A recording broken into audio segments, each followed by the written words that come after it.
is my story. My story is not about color.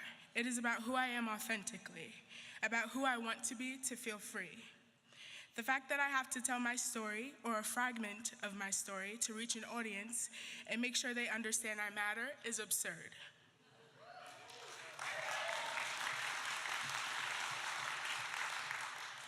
Smiling is my superpower, though. I smile through a lot of the traumatic experiences I've endured. I guess it's because of the way I was raised. Every Black person around me was always strong, emotionless, and numb. In my household, there is no such thing as depression or anxiety or crying yourself to sleep or being sensitive, because back in my older family members' days, they had it rough. I have a roof over my head, so I should be living my best life. I'm ungrateful and over-exaggerating if I'm acting fragile or like a softie.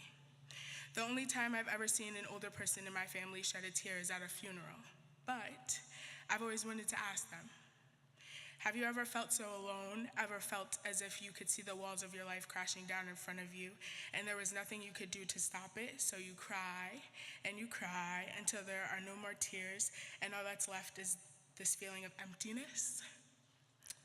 Sometimes I feel that way from the minute I open my eyes in the morning.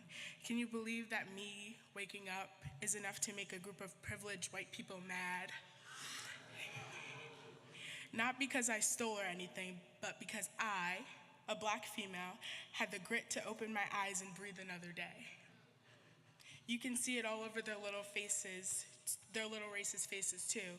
Wow, look at this Black bitch breathing. Who the fuck does she think she is?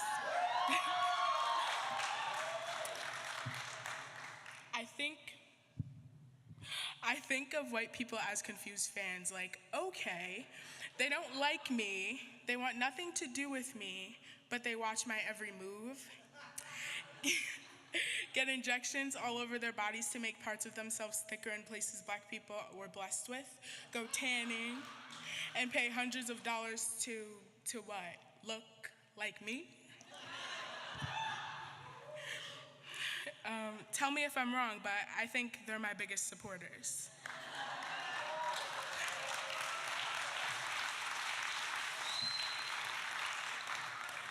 The difference between wannabe Black people and authentic Black people is that wannabes cannot opt out of Black reality.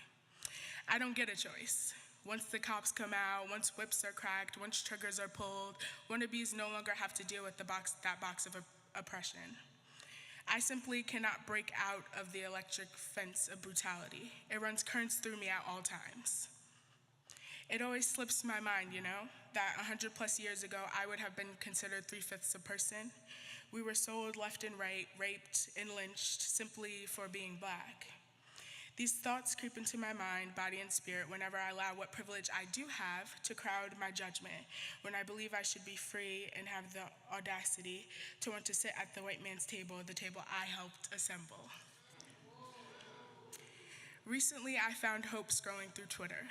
I see this video of a group of Black teenagers with a boombox over their shoulder, running towards the camera, chanting and blowing whistles, spinning and jumping with bright smiles that go from ear to ear, smiling, laughing, and just vibing with one another.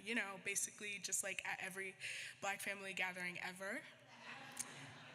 As I'm watching, I zone out. The beat's still going, but different images play in my head. People doing the Cupid shuffle, stuffing their mouths with food, smoking God knows what, using that old school slang, playing Biggie, Tupac, and Boyz II Men, and yelling out, "What y'all know about that?" Laughing and sliding from side to side, just grooving. I see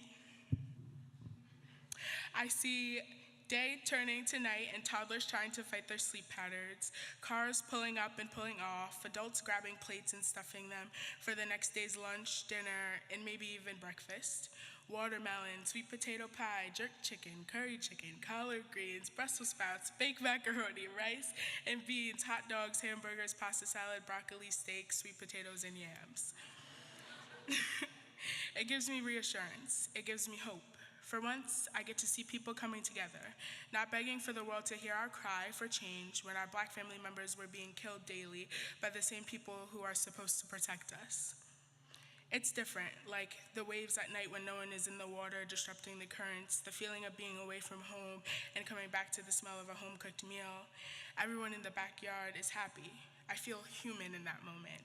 For once, I am not at war with my identity as a Black woman. I'm not hiding from my truth. I'm confronting it head on, and it's magical. My skin dances with the sun, my hair sings in tune with the breeze, my body aligns with the rotation of the earth. I am made from the roots of Mother Nature's touch. From the ground up, I am magic, pure, angelic, healing magic.